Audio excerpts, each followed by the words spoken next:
Sejam muito bem-vindos, pessoal, mais uma vez nessa mesa maravilhosa aqui. Eu, Vitor Bruno, Wesley Moura aqui do meu lado. E temos hoje aqui, pessoal, convidados de peso.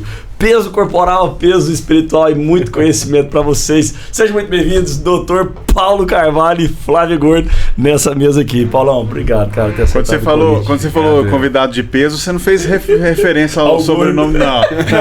Você não fez isso peso aqui, não. Espiritual, peso não, de importância. Acostumado a lidar com esse bullying aí, Você não fez isso, não, Vitão. Paulão, obrigado, cara, por estar sentado nessa mesa aqui hoje, viu? Eu que agradeço, uma benção estar aqui, poder compartilhar, né, daquilo que Deus tem feito no nosso meio. E é isso, a mesa é o lugar da gente ser edificado.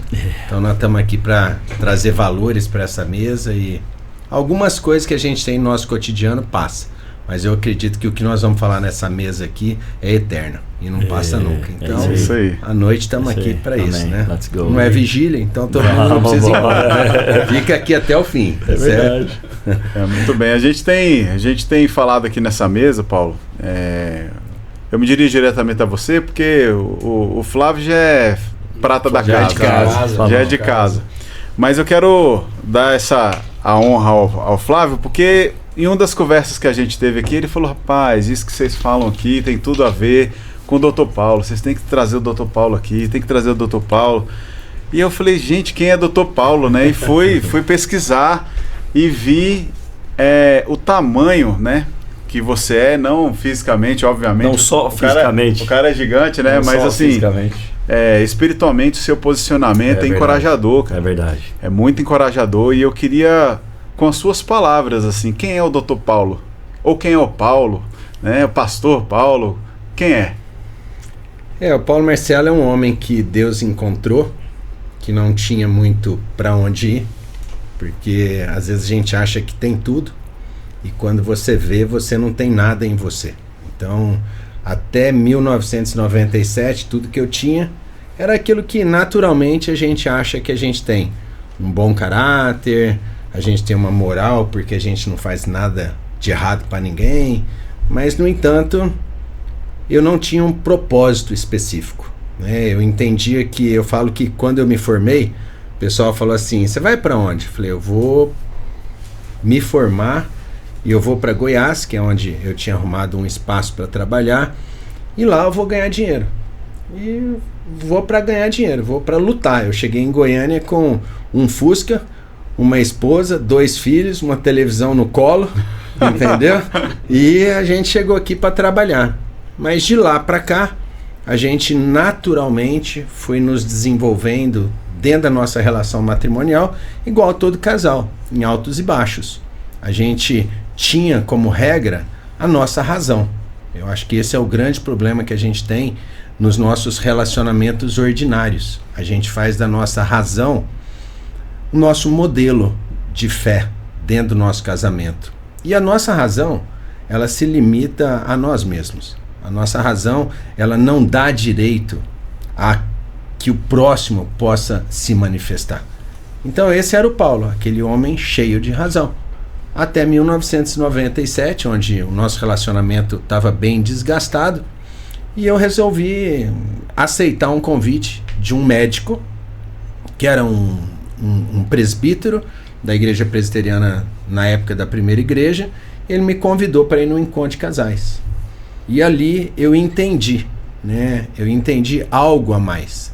Ali eu entendi que depois daquele evento, a nossa relação não é de razão, mas a nossa relação é de graça, é de amor.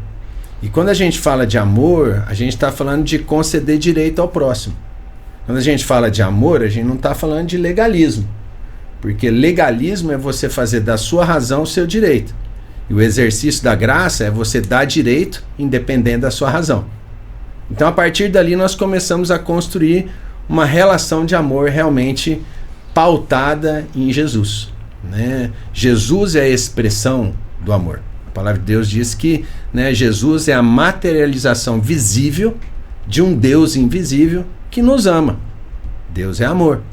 E a partir dali a gente começou a servir na igreja, começamos a servir no encontro de casais, começamos a servir famílias, grupos familiares, e ali eu encontrei um propósito que ia além da medicina. Eu estava conversando hoje cedo com a minha esposa, atendi uma cliente hoje de manhã, e 63 anos a cliente, com dificuldades dentro do matrimônio em função dos processos da idade.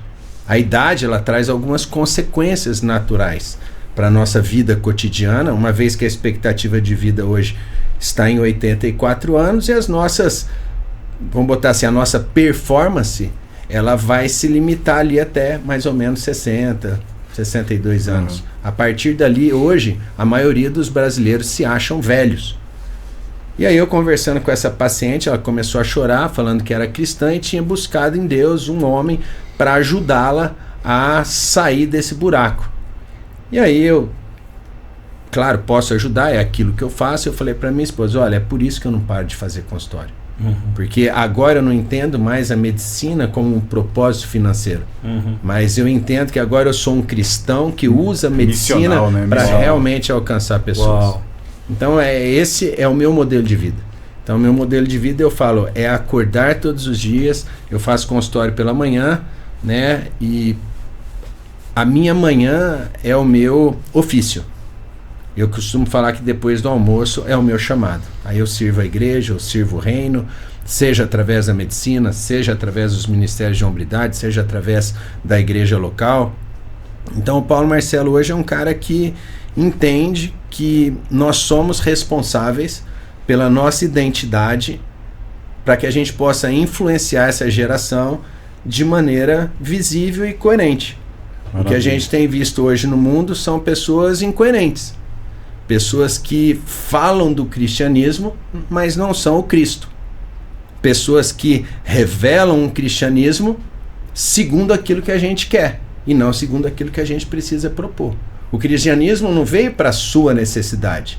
Ele veio para que você proponha aos outros uma necessidade para que eles alcancem o reino de Deus. Então a gente começa a viver um evangelho muito egocêntrico. E isso influencia onde? Na nossa hombridade. Porque a nossa responsabilidade como homem, como pais, é abençoar a nossa casa. Então o que é abençoar? É tornar a nossa casa feliz, alegre, próspera. É trazer para dentro da nossa casa o reino de Deus. Esse é o papel do pai. O pai enviou seu filho Jesus, não é? E quando Jesus vem, ele fala, o reino está entre nós. Então, o meu alvo como homem, né, o meu alvo como Paulo, né, como um indivíduo, é ser esse homem dentro da minha casa. É tentar trazer o reino. E não ser um instrumento. Eu estava lendo um livro do Craig Hill esse mês passado. Ele fala o seguinte, você é um agente de quem dentro da sua casa? Você é um agente de Deus ou você é um agente do mal? Porque se você for um agente de Deus, você vai trazer para sua casa a mansidão. Agora, tem homem que é o dia inteiro reclamando, é o dia inteiro fofocando, é o dia inteiro mexendo no celular, é o dia inteiro não tratando bem a esposa faz um bife, tá sem sal, a esposa faz um agrado, ele não sabe valorizar. Então, o Paulo hoje tem essa missão. Um cliente meu falou assim, se tirar essa medicina tua aqui, você vai ver como você vai ficar. Você vai ficar perdidinho, igual eu. Porque tiraram o meu ofício e eu não sei mais o que eu faço. Falei, irmão, se um dia eu não estiver aqui dentro, eu estou na rua servindo a Deus. Porque isso aqui é onde eu faço rede. E lá fora é onde eu pesco. Então eu espero que a gente possa, como homens, pescar. Né? Pescar. E realmente fazer dessa pesca algo para a eternidade. Porque a nossa glória, né, eu costumo falar lá no Farol, é o seguinte, deixa para descansar quando você está no céu. Né? Porque aqui a gente precisa trabalhar. Porque diz a palavra de Deus que a seara é grande, mas nós temos poucas pessoas que estão dispostas. Né? Dispostas. Porque uma coisa é você falar que quer, a outra coisa é você estar disponível para aquilo que Deus quer. E não é fácil estar disponível. Ontem mesmo, eu estava acordando, fui fazer meu tempo de oração, e aí veio assim uma vozinha, falou assim, rapaz, mas eu tinha conversado com o Flávio, na noite anterior, né? E aí foi logo na segunda de manhã. Ó, como que é o mundo espiritual. Aí de manhã eu acordei e falei assim, rapaz do céu, eu tô dando aula terça, tô dando aula quarta no Ministério Hombridade, eu tô com atividade na igreja, tô ajudando a plantar a igreja cristã, ali a igreja de Cristo.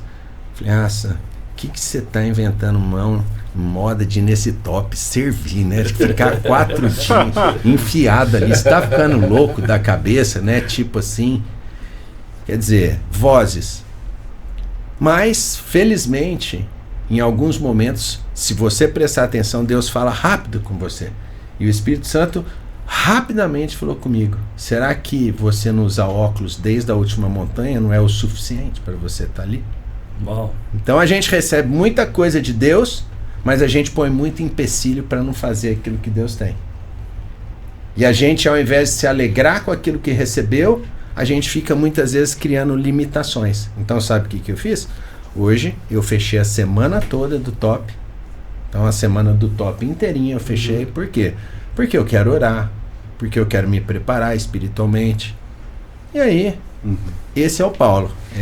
Esse é o Paulo Marcelo. Gente, que apresentação que já serviria pro episódio inteiro. Já, beleza. E pode se você não entendeu ainda a dimensão dessa questão que o Dr. Paulo está falando, entra agora no Instagram dele, agora, Dr. Paulo Carvalho. Agora não espera acabar. Enquanto você está escutando aí, porque ele está sentado confortavelmente na poltrona. E, pessoal, de fato, né, honrar o Flavão por estar aqui. Por ter dado esse pontapé para trazer o Paulo aqui. Essa Flavão, ponte, né, muito obrigado, meu irmão, estar sentado aqui. Para mim é sempre uma honra estar aqui com vocês. Gente, o que o Dr. Paulo falou aí sobre a saúde, né? Por exemplo, o que eu vejo que ele serve muito é a igreja e os irmãos no sentido geral, né? A população, você vai ver aí no Instagram dele, fala sobre saúde do sono, né? Também, eu queria que você falasse um pouco sobre isso.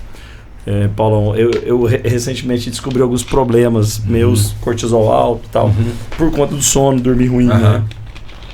E percebi, o médico lá me deu uma aula sobre esse negócio de sono, e o que complementa muito com o que você fala lá. Qual que é a dica assim, máxima para o homem, pensando que a gente é composto por 3, né? Espírito, alma e corpo. Corpo também é uma função visceral. O mandamento do Senhor de cuidar do tempo dele, né? Assim, o que você tem a dizer sobre, com as suas palavras assim, né? A importância de cuidar do corpo e essa questão do sono. Por que é tão importante o sono? Eu não tinha dimensão desse negócio do sono, de cortisol, de albumina, não sei o que. Isso aqui um dia eu liguei para ele, cara, precisamos falar com você. Ele mandou uma foto dele assim, cheio de fio. Dormindo na polissonografia. E eu percebi isso, cara. Pra você ver agora, depois dos 42 anos, fui entender a importância do sono, para nunca tinha ligado que era tão importante o sono, né? Saúde do sono, higiene, não sei o quê. Por que é tão visceral isso, Dr. Paulo?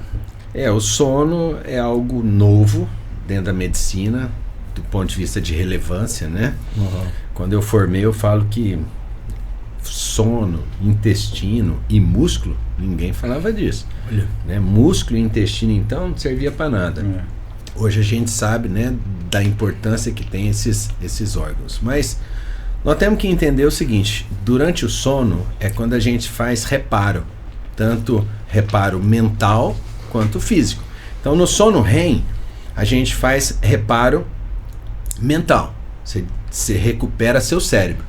Durante o sono profundo você faz reparo físico, você recupera o seu corpo.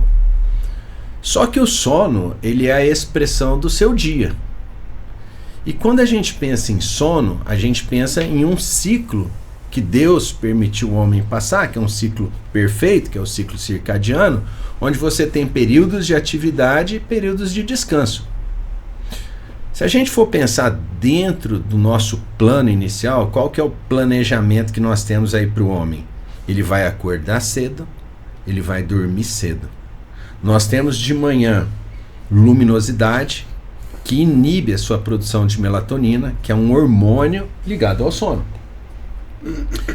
E nós temos no fim do dia o primeiro pico de melatonina por volta ali das 6 horas. Por isso que a maioria dos acidentes acontece entre 5h30 e 6 da tarde. Onde você tem um pico de melatonina, a pessoa tem aquele soninho e muitas vezes dorme no volante.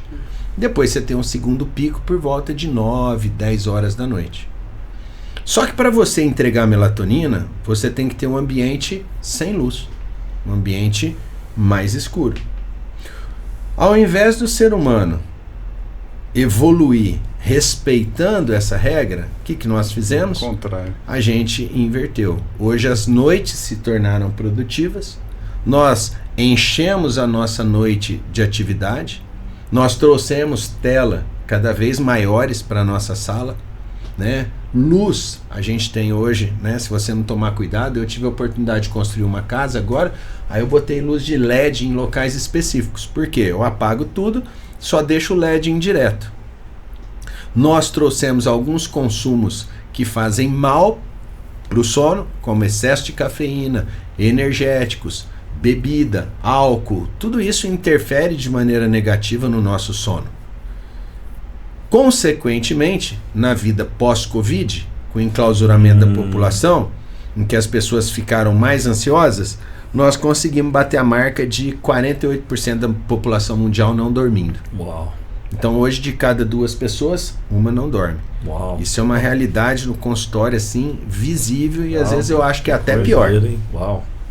Quando você vai partir para o tratamento ele não tem como base um medicamento. O tratamento tem como base um estilo de vida. Qual seria o estilo de vida então? Primeiro a gente destravar a nossa noite.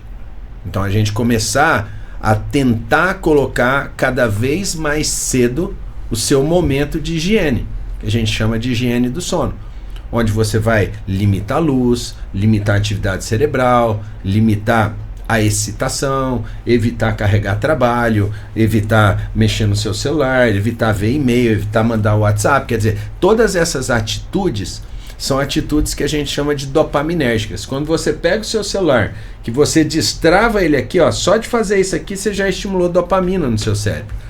E a gente está então vendo, desde jovem assim até idoso, pessoas que estão altamente excitadas quando chega no segundo pico de melatonina, que é por volta das 9 da noite. Aí o ser humano carregou o bloco inteiro para frente. Por quê? Porque 9 horas da noite tem muita gente que tá chegando em casa. Sim. E aí quando o cara chega em casa às 9, por exemplo, eu dou aula de homens de verdade amanhã à noite, terça, e dou aula de homem ao máximo quarta. Eu chego em casa 10h30. Quer dizer, cheguei em casa com a cabeça 1000 por hora, fiquei 2 horas falando, tentando ali trazer uma verdade. Quer dizer, você tá com o raciocínio acelerado. Você acha que você vai chegar em casa e vai conseguir dormir? Não vai. Só que aí a equação do boleto do dia seguinte continua a mesma. Então você tem que 6 horas da manhã acordar, ou para levar a filha na escola, ou para pegar o boleto. Então você reduziu sua noite, mas continua tendo o mesmo horário de acordar. Ou seja, você não vai respeitar o tempo mínimo, que é 6, 8 horas de sono. Além de você não respeitar esse sono, o timeline do sono, você não vai ter um sono REM e um sono profundo. Por quê? Porque você não consegue estabelecer um padrão de sono ideal.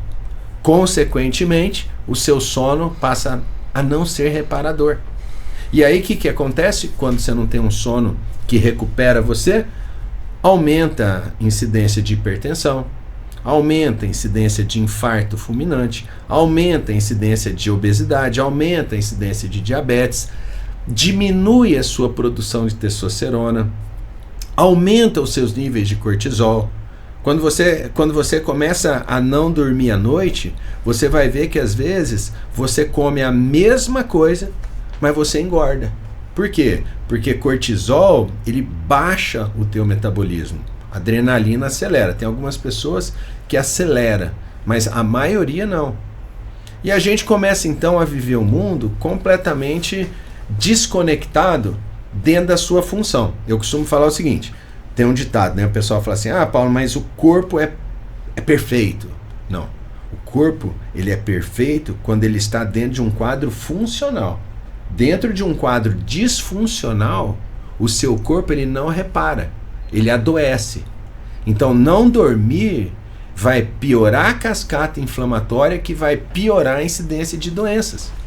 Então, se a gente quiser ter saúde, nós precisamos então o seguinte, eu até falo, você quer dormir mais tarde, não vai dar 100% essa conta. Por quê? Porque você está perdendo o pico de melatonina. Então, geralmente eu dou uma melatonina para o cliente usar na hora de deitar para tentar compensar.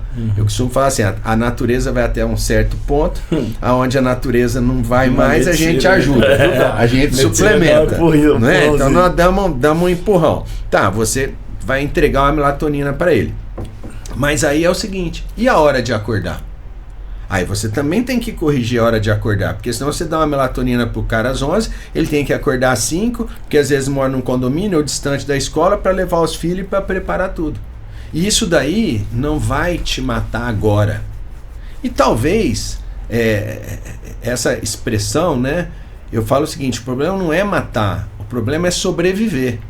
Porque aí você começa a sobreviver dentro de um padrão de performance ruim, onde na verdade esse padrão de performance poderia estar bom com um estilo de vida onde você pelo menos respeitasse alguns pontos. Então é por isso que o sono se torna tão relevante. É por isso que o sono hoje, dentro do consultório, quando eu atendo um cliente, quais são os 4 padrões que a gente precisa trazer à consciência? O que eu como eu durmo, quanto eu treino e como é que estão meus hormônios. Porque se o cara não dorme, ele não faz o pico no caso do homem, ele não faz o pico de testosterona dele à noite. Aí o cara, durante a noite, que deveria estar produzindo testosterona, ele não está, porque não está fazendo um sono de qualidade. Aí de manhã ele acorda cansado porque não dormiu, vai empilhar uma testosterona que é ruim, vai com isso perder o quê? Massa muscular, ele já está com uma cascata inflamatória pior, e aí a meleca que está virando esse negócio. Você entende? Então, precisamos tentar achar uma razão para esse sono à noite. Eu sei que é difícil, eu mesmo passo por isso todo ano. Falei para minha esposa, o último semestre eu fui mais radical. Falei, segundo semestre eu não pego nada. O meu alvo vai ser o quê? Destravar as minhas noites. Então, no ano passado eu destravei todas as minhas noites. Não ia em lugar nenhum, recusava todos os convites, era só de final de semana. Ainda bem que a gente chamou ele esse ano, hein? Esse ano eu já falei o contrário. Falei, amor, eu vou melhorar a minha manhã. Então aí que eu tô fazendo? Tô jogando para eu acordar um pouco mais tarde. Eu gosto de acordar às 5 horas. Para o meu dia ficar bem equacionado. Então das 5 às 7 eu gosto de fazer meu devocional. Das 7 às 8 eu gosto de produzir meu vídeo para o Instagram. Das 8 a 1 da tarde eu atendo consultório. E à tarde eu fico por conta do ministério. Então essa seria a minha rotina. E à noite eu fico por conta de dar aula e de estar semeando a palavra. Mas eu falei, eu preciso mudar isso. O que eu fiz? Coloquei o meu relógio agora para 6h30, 7 horas. Então não dá pra gente fazer tudo, mas se você não fizer algo para te dar uma longevidade, quando chegar nos 60 anos, né, eu tô com 59, você não faz mais nada. Esse é tão sério, no episódio que nós gravamos aqui, o primeiro que você vê aqui, a gente falou sobre esporte, né, até o Alan Santana, que é o dono da Atleta Goiânia, ele veio aqui com a gente, né, batemos um papo legal sobre esporte. O Alan é atleta de futevôlei. E o Flávio Gordo é triatleta. Ele não fala não, mas é triatleta. Você é atleta, vamos bater em mim agora. Esse cara tá falando que é triatleta onde? Mas isso é tão sério assim, porque eu precisei. Agora eu quero partir assim para um aspecto que eu acho que tem mais a ver com aquilo que grita no meu coração, sabe? E eu acho que todos vão concordar.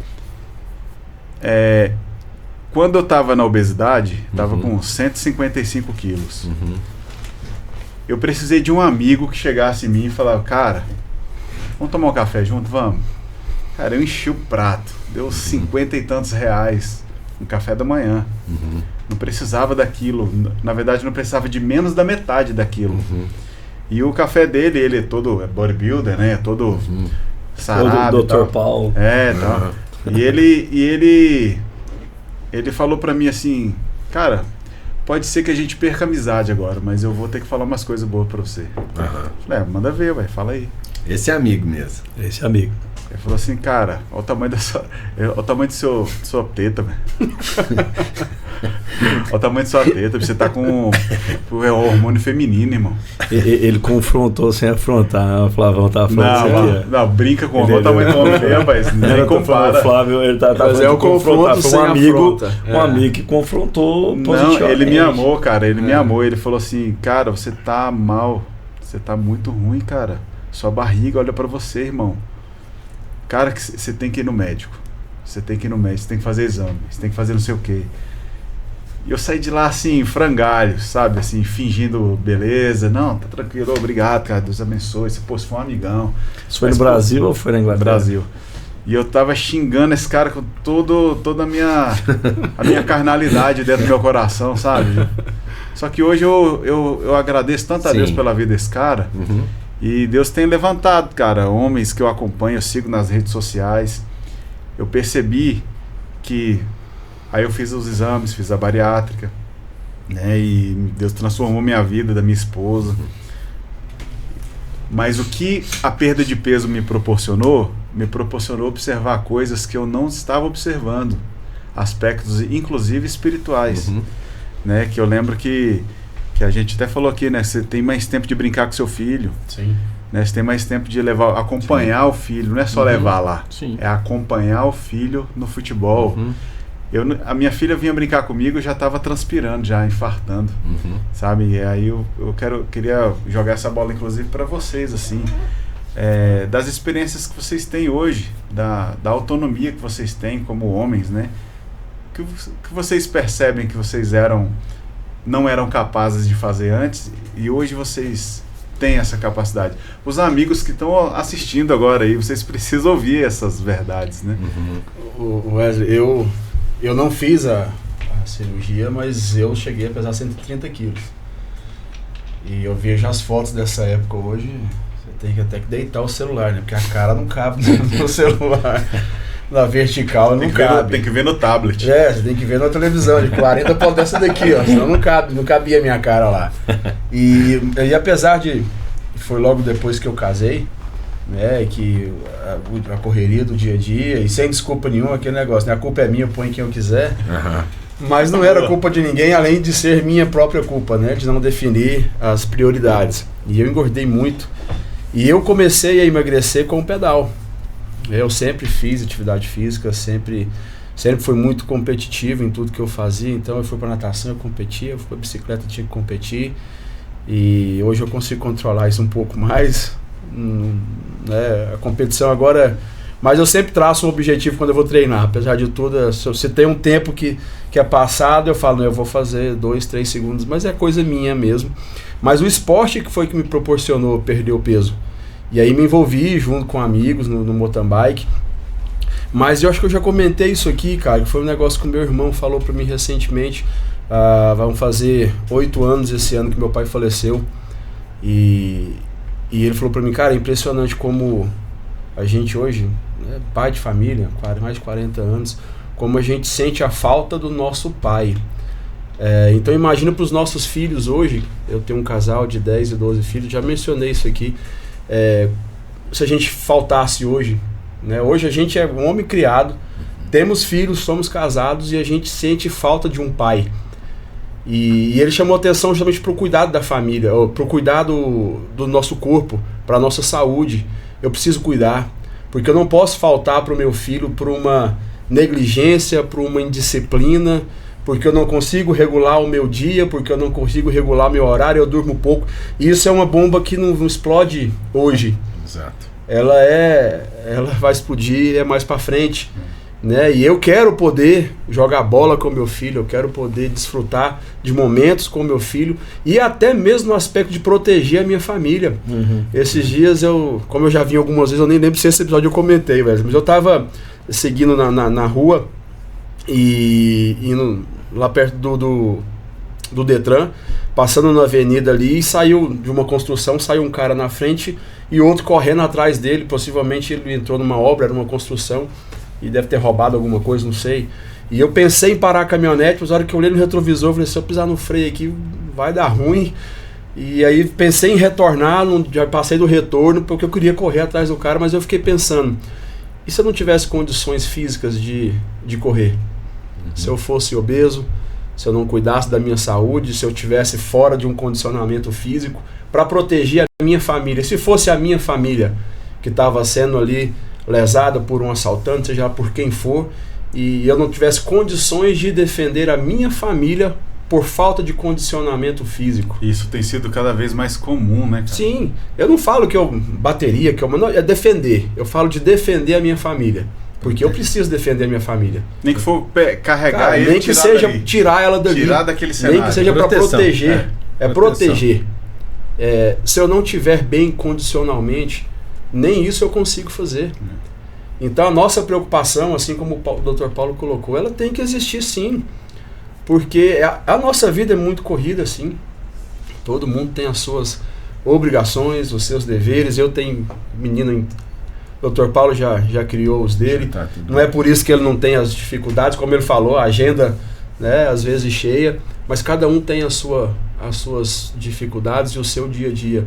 Mas se eu não começar a controlar isso, a bomba vai explodir, às vezes no momento que mais precisam de mim. E eu não posso faltar com a minha família por negligência, por não ter tido cuidado com a minha saúde.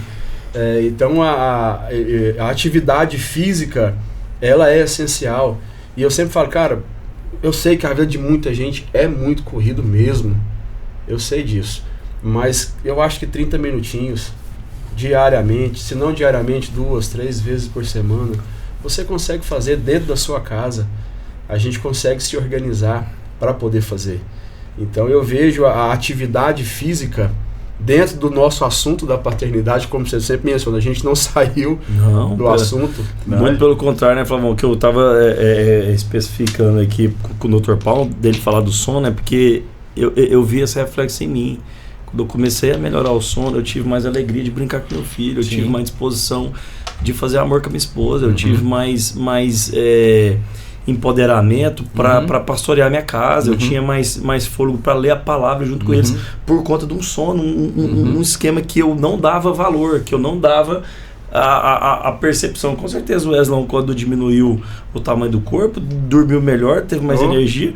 Então o que a gente está falando aqui pode parecer muito pouco para algumas pessoas, mas é visceral, é visceral o esporte, é visceral isso para a nossa paternidade, para a bênção que Deus quer nos dar. Então ela começa fisicamente, é químico, né? Seu cérebro não está dando conta de produzir um tempo de pensar na palavra, você não consegue nem pastorear a sua casa. Vou falar aqui do Vitão, né? Outro dia a gente voltou do top, né?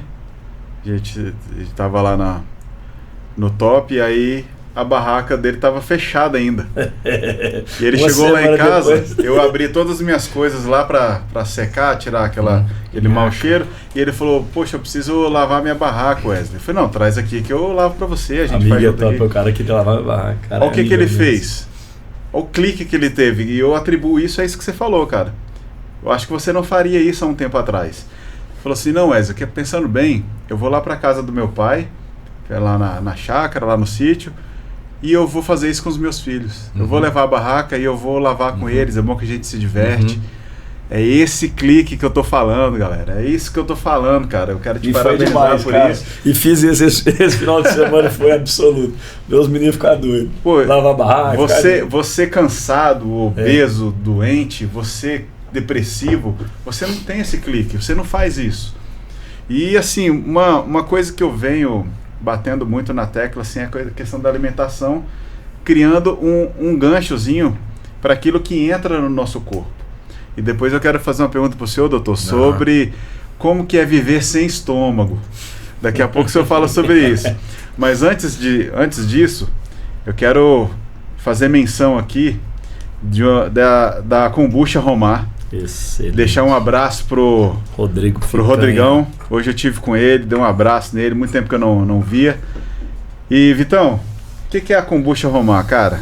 Paz, eu vou contar a história da kombucha, né? O Rodrigo perdeu o pai dele por um câncer no estômago, e ele começou a estudar sobre o que poderia evitar câncer do estômago ou doenças no estômago, e ele chegou na kombucha, na história da kombucha. Eu fiquei arrepiado porque de fato é um produto que nasceu por causa de amor paterno, hein? É legendário, que Rodrigo. Coisa maravilhosa. Já serviu com a gente, na verdade. E basicamente é uma bebida com probióticos naturais, né?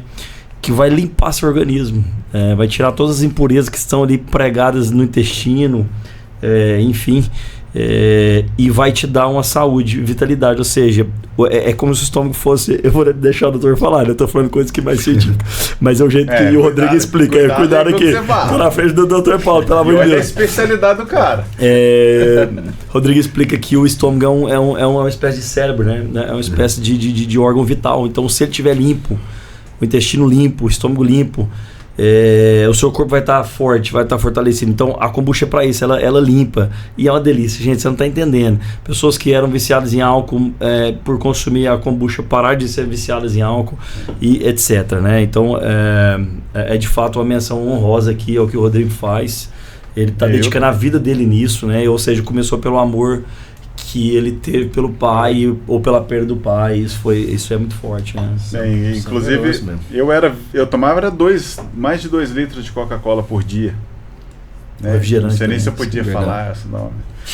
O refrigerante lá do refrigerante pretinho. Não pode também, não. Água negra do Capitão Negro também não pode usar, né?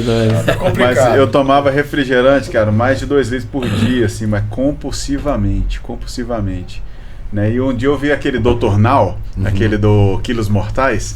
Ele fez uma, eu acho que é sleeve, né? Que tira o estômago. Ele inflou o estômago da pessoa, cabia uma bola de basquete dentro.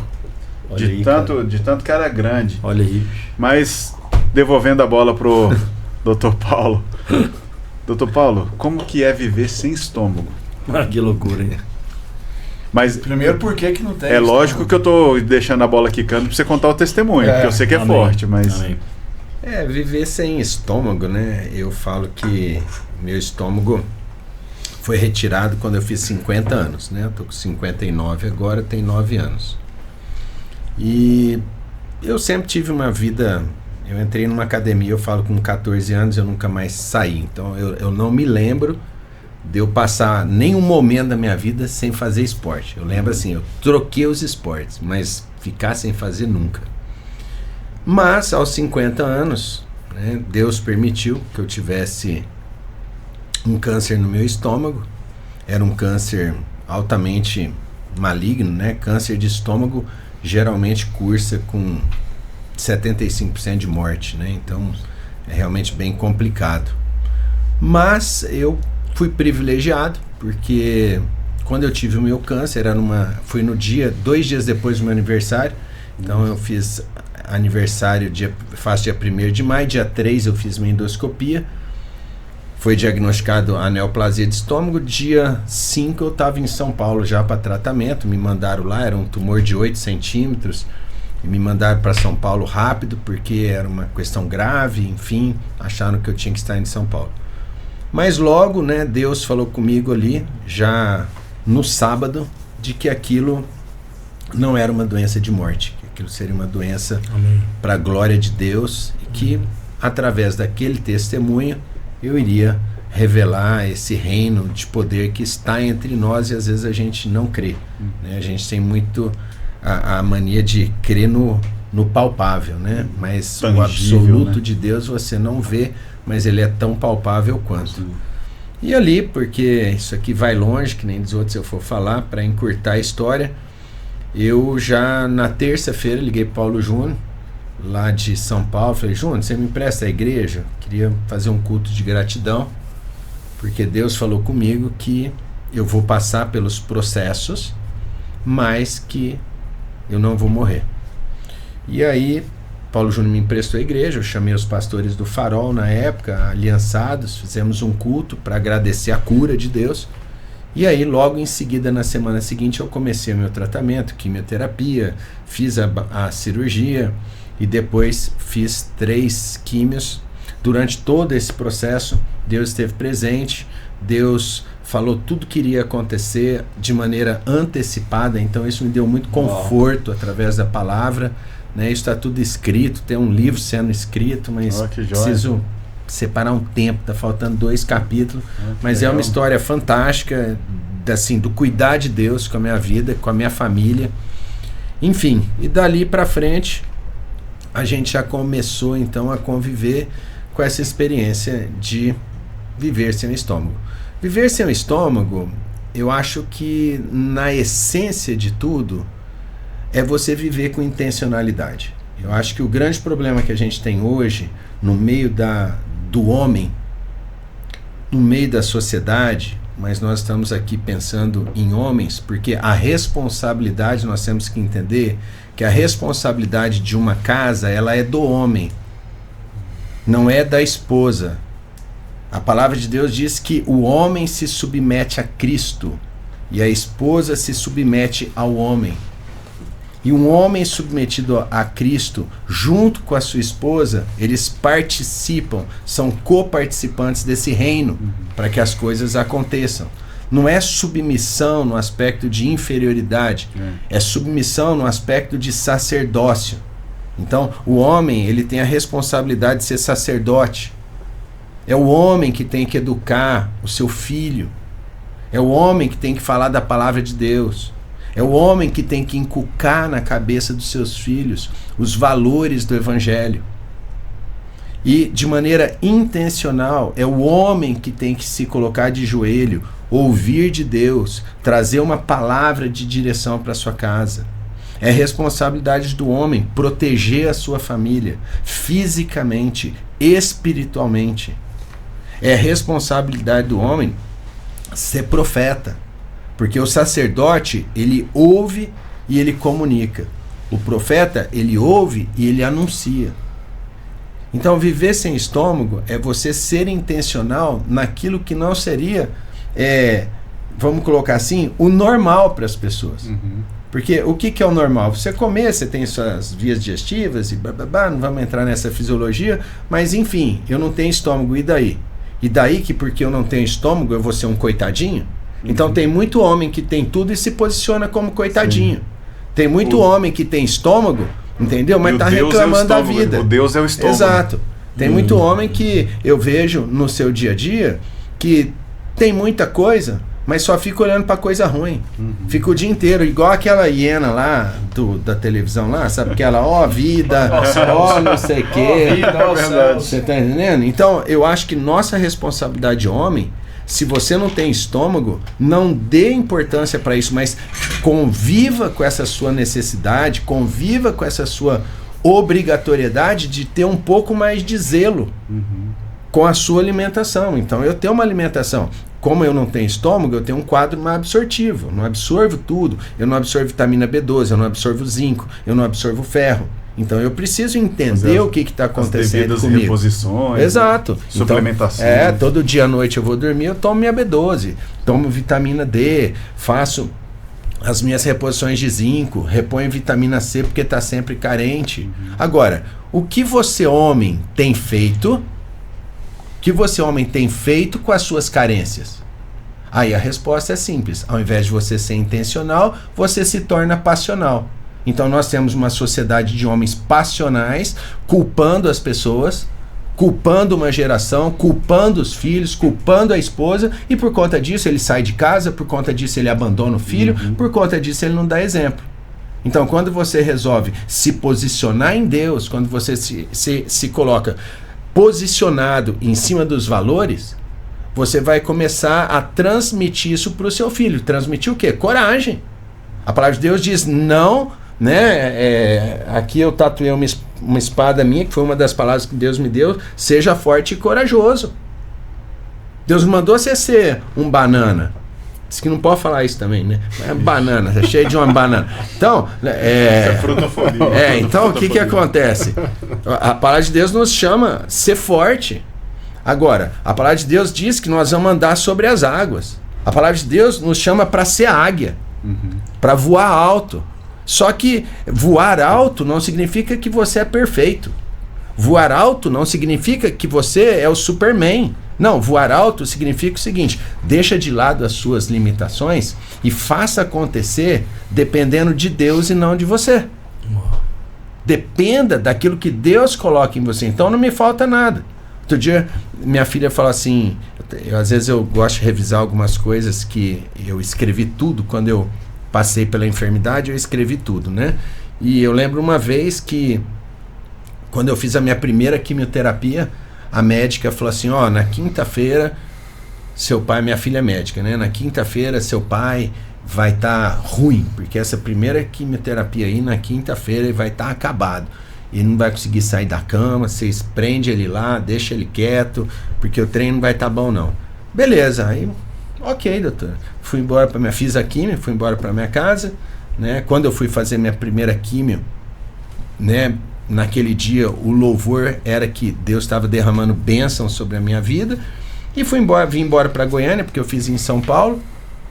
Comecei a atender consultório na segunda-feira, eu operei num sábado, eu atendi consultório até na terça-feira antes. Eu tinha feito 4 químios. E aí eu fui para operar, tirei 4 dias com a minha família. E aí quando deu na quinta-feira, eu acordei, tava minha filha na sala, ali meus filhos na cozinha, tomando café. Eu acordei 7h30, falei, bom, 7h30, nessa época o que eu fazia? Eu treinava, eu vou treinar. Levantei, botei minha roupa de ginástica, botei meu boné, cheguei na cozinha, todo mundo olhou para mim. Nossa. Vai, onde você vai? Eu vou pra academia. Não, pai, você não pode. A médica falou que você não pode sair de casa. Eu falei, tô indo pra academia agora. E fui pra academia. Entendeu? Cheguei lá, fiz meu treino. Normal, tirei uma foto e mandei no WhatsApp da médica. Falei assim, o normal não faz parte da minha vida, porque eu sirvo um Deus sobrenatural. Então tá aqui minha foto na academia, tô saindo da academia e tô indo pra minha casa. Não tomei nenhum remédio para vômito, não tomei nenhum remédio para enjoo, não tomei absolutamente nada durante as minhas 4 quimioterapias. Por quê? Porque se você se submeter a esse mundo natural que te entulha, esse mundo natural que muitas vezes te limita, que coloca, né, que tapa os seus poços. Não, a gente foi chamado por Deus para desentupir poços. Nós somos chamados a Deus. Hoje um irmão me falou assim, mandou uma mensagem agora à tarde, estava lendo uma mensagem e me mandou, Paulo, eu vejo muito isso em você. A mensagem falava assim, eu vejo em você que você investe em nós para que a gente possa replicar aquilo que Deus tem colocado em você. Então o que a gente tem feito como pais? Nós estamos vivendo de maneira intencional, onde eu vou fazer exercício porque eu tenho que fazer. Não é que eu tenho vontade. Você tem vontade de comer donuts, picanha, entendeu? Rosca, jujuba. Agora, vontade na academia, tudo bem. Se você tiver vontade, ok. Se você não tiver vontade, você vai do mesmo jeito. Acabou o tempo de homens se colocarem como vítimas. Homem de Deus, ele tem que se posicionar. Então a minha filha mandou uma mensagem quando eu estava fazendo minhas químio, que era assim, o meu pai é um exemplo, porque quando eu tô mal, é ele, e vendo ele, que me encoraja a acreditar que ele vai ser curado. Agora, essa é a responsabilidade de um pai de família. Se Deus quiser me levar, né, ok. Mas enquanto Deus não me levar, nós estaremos juntos, lutando. Eu tenho um amigo meu que passou por uma enfermidade grave, um câncer, e ele falou assim, o que vai acontecer? Eu falei, eu não sei, mas até o dia que Deus te levar, nós vamos lutar juntos. No sábado, né, ele faleceu numa quinta-feira, no sábado ele me chamou e falou assim, Paulo, pelo amor de Deus, ora para eu morrer. Eu falei, não, eu vou orar para nós lutar. Eu vou orar para a gente ficar de pé, porque Deus nos chamou para ficar de pé. Então eu acho que paternidade, quando a gente fala de saúde, isso envolve saúde física, emocional, espiritual e posicionamento. Nós precisamos, né, eu tenho falado isso recorrentemente no Farol, tenho falado por onde eu vou, né, nós precisamos parar de tratar esse reino baseado em sentimento. O reino de Deus é baseado em princípios. O reino de Deus é baseado numa lógica que é loucura para o mundo. O reino de Deus, ele tem princípios, hierarquias, regras, valores que não são desse mundo. Agora, a gente opta por servir a Cristo, mas a gente quer continuar com valores desse mundo. A gente opta por servir a Cristo, mas a gente não se submete. né? Porque a palavra de Deus diz que o Senhor Jesus chamou os discípulos para que estivessem com ele e aprendesse dele, para que depois eles fossem curar, expulsar e ensinar. Agora a gente quer pular as etapas. Então a gente quer se converter, mas não quer se submeter. A gente quer se converter, quer ser chamado, mas não quer ter intimidade. Aí a gente não tem intimidade, a gente não tem conhecimento. A gente não tem conhecimento, fica igual no nosso último estudo lá do Farol. A gente vive debaixo de uma criptonita, onde ao invés de você usar todos os seus poderes espirituais, você fica vulnerável à nossa rotina do dia a dia. Isso é muito sério, é um assunto muito sério, né? Isso envolve tudo isso que nós estamos falando, porque... Mas é assim, né? Então, às vezes o pessoal fala, não, pô, você é muito... Minha irmã foi esse dia pra mim, não, mano, você é muito radical. Eu falei, não, eu não sou radical, entendeu? Eu sou posicionado, é diferente. Eu não aceito. O cara chegou pra mim dentro do hospital, falou assim, você tem problema? Não. Você tem problema no coração? Não. Você tem problema de diabetes? Não. Você tem problema disso? Não. Ele falou, o que você está fazendo no hospital? Eu falei, tem um câncer. Vim aqui para ser operado, entendeu? Mas eu não tenho nada disso. Aí o médico entrou, saiu, eu falei, tava meu pai, minha mãe, minha esposa, falei, traz tudo aí, todos os exames, entendeu? Peguei todos os exames assim, botei na mesa, falei, Deus, isso aqui é seu, não é meu. E se isso aqui for do diabo, também eu não quero e eu rejeito. Agora, a gente aceita tudo que fala pra gente? Você tá aceitando o quê? Tem pai que fica falando que o filho é maloqueiro? Fala, senta aí, seu maloqueiro. Aí depois o moleque vira maloqueiro, e aí? Então conversa com Deus. E aí, bença pai. Então, quando você chama o seu filho de maloqueiro, de retardado, de qualquer outra coisa, você não está abençoando como pai. Você está amaldiçoando. Porque a palavra que você joga, ela tem muito peso, muito valor. E quando você resolve ser benção pai na vida de um filho, você precisa levar o seu filho no máximo que ele pode chegar em Cristo. Porque do mundo, ele já vai receber todo dia. Essa palavra tem tanta força, Paulo, no que ele está falando. Né? Cara, eu tive uma experiência na Alemanha sobre isso aí. Cheguei numa casa lá que tinha 2 filhos, eles estavam deitados no sofá, bem gordos, bem obesos. E a mãe, a gente entrou na casa, ela já reclamando. Esses gordão aí, ó, esses meninos não aprendem alemão. Eles eram portugueses. E ela falou assim, eles não aprendem alemão, não levantam a bunda aí pra caçar um emprego, são vagabundos. Aí eu já falei assim, eu vou ter que conversar sério com essa mulher. E aí a gente sentou na mesa, eu falei pra ele, olha senhora, com todo respeito, você tem que começar falando que eles são magrinhos. Mas eles não são. Você vai falar com os olhos da fé. Você vai levantar e falar assim, meus filhos, vocês são abençoados, vocês são guerreiros, vocês conseguem falar alemão fluente, mas eles não falam. Você tem que começar a falar. Vocês vão aprender esse idioma, vocês vão arrumar um emprego, vocês vão emagrecer e tal, e tal, e tal. E ela ficou assim, né, olhando. Meses depois, estava aqui no Brasil, ela me ligou. Falou, Vitão, você vai acreditar, cara. Eu comecei a fazer aquilo contrariada, mas cheio de fé. Comecei a falar para eles, vocês são lindos, vocês são esbeltos, vocês são fortes. E passou um pouco, esses meninos emagreceram, aprenderam alemão, arrumaram emprego e estava abençoando a casa. Você vê um lar que não tinha um pai, ela é sozinha, o pai abandonou, e ela tava, o que ela podia fazer era isso, era tentar provocar eles de uma maneira trocada, mas não estava dando certo. E quando liberou essa palavra, você vê uma mãe posicionada. Se tivesse o pai, os dois juntos, teria talvez abreviado esse tempo, esse sofrimento que eles passaram ali num país que não era o deles, que não falava a língua, mas depois a bênção chegou por causa de uma palavra liberada. E então o pai às vezes deixa de dar essa palavra, ou porque ele não está conseguindo enxergar isso, não está tendo a sensibilidade de ver o coração, ouvir o que ele fala. Ou também porque ele não está sabendo primeiro usar na própria vida dele, ele não tem essa capacidade. Então, esses tempos aqui de mesa é para isso, pessoal. O Instagram do Dr. Paulo é para isso.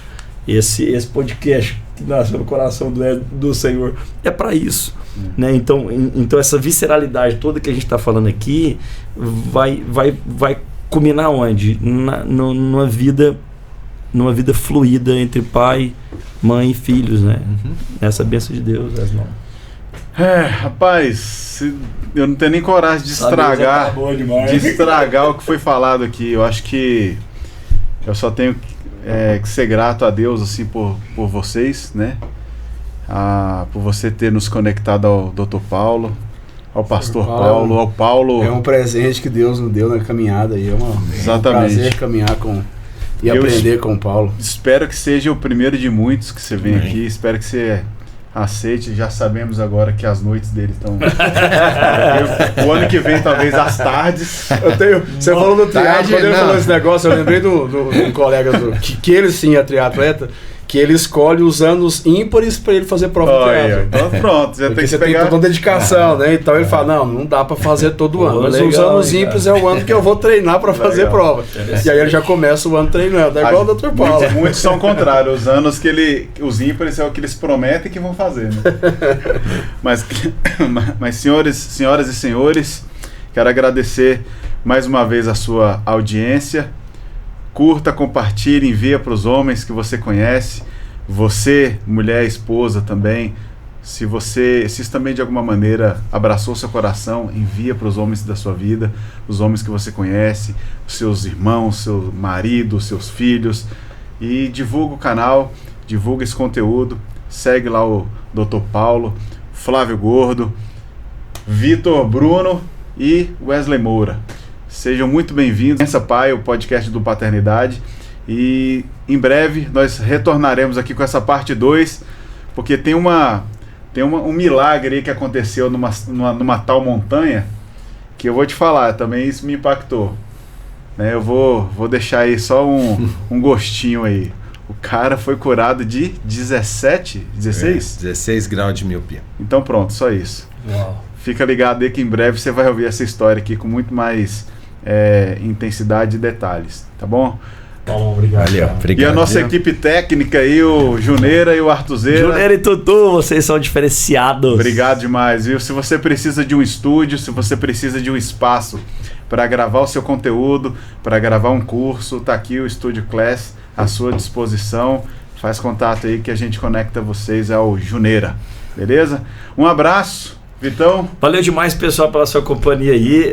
Você entendeu, né, que tem muita coisa que a gente não falou aqui.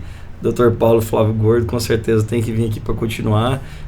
Só uma coisa aqui para finalizar, também eles podem falar aí o que está no coração, e talvez a gente não tocou no assunto, esteja queimando. O homem não anda sozinho, tá, pessoal? Se você está com dificuldade de um casamento e tudo mais, procura um amigo que seja sábio, que tenha a palavra de Deus para te ombrear, para estar junto.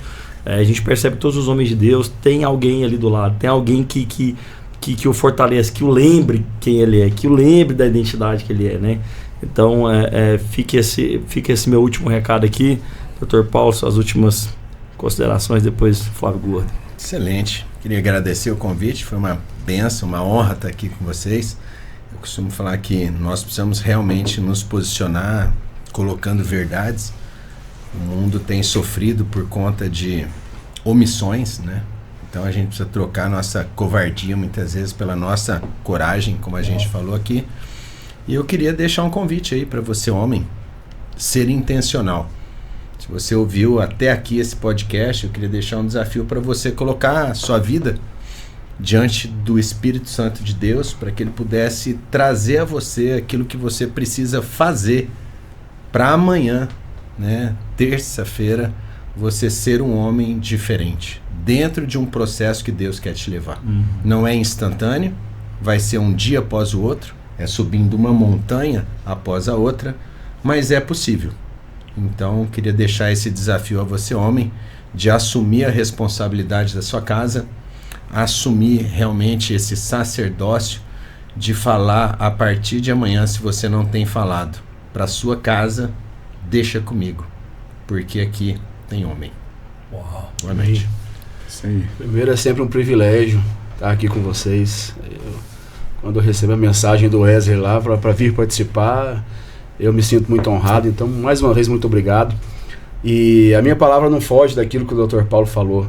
Eu vejo que Deus tem feito um movimento para resgatar esses homens. E eu não me refiro só aqui, só falo de legendários. Não estou me referindo só a legendários, não. Numa outra oportunidade, o Dr. Paulo pode falar do Farol da Terra, do Papo de Homem, que são do legado, da Universidade da Família. Então, Deus tem nos dado a oportunidade de assumirmos o nosso papel, de nos posicionarmos de uma forma diferente, de fazer diferença primeiramente dentro dos nossos lares, com os nossos filhos, com as nossas esposas e depois na sociedade que a gente vive. E isso tem sido muito forte, tá? Eu sei que os desafios realmente não é da noite para o dia, é uma caminhada com muita perseverança, mas eu creio que o que move cada um desses homens aqui é a esperança que nós temos em Jesus Cristo. Exatamente. Daquilo que ele já falou, daquilo que está na palavra dele, é ele quem nos sustenta. Todo mundo aqui tem as suas dificuldades, eu tenho certeza disso, que todo mundo tem as suas lutas diárias, às vezes internas, mas a gente tem aprendido a caminhar junto. A gente tem aprendido que um homem sozinho ele é uma presa fácil. Exato. Então é por isso que a gente tem se unido, é por isso que o Bença Pai existe, o Vitão, o Dr. Paulo, a gente está aqui, o Juneira, todo mundo com um propósito só, que é de fato de fazer diferença. A volta de Jesus está breve, ela está muito breve. E eu ouso a dizer que Jesus está com pressa. Então, meu irmão, não fica de fora. Deus tem muito para fazer na sua vida. Deixa Ele fazer, se permita, passe pelos processos, mas Deus tem muito para fazer na vida de vocês. Então, que Deus abençoe, que a gente continue firme nessa caminhada. Amém. É isso aí. Weslão, é isso aí, meu irmão. Sempre, mais um episódio. Sempre é um bálsamo, né, cara? Graças a Deus, nós somos os mais privilegiados. Então, é isso aí, nos acompanha aí, né? Bença, Pai. Compartilha e a gente se vê no próximo episódio, galera. Tchau, Valeu. tchau. Amém.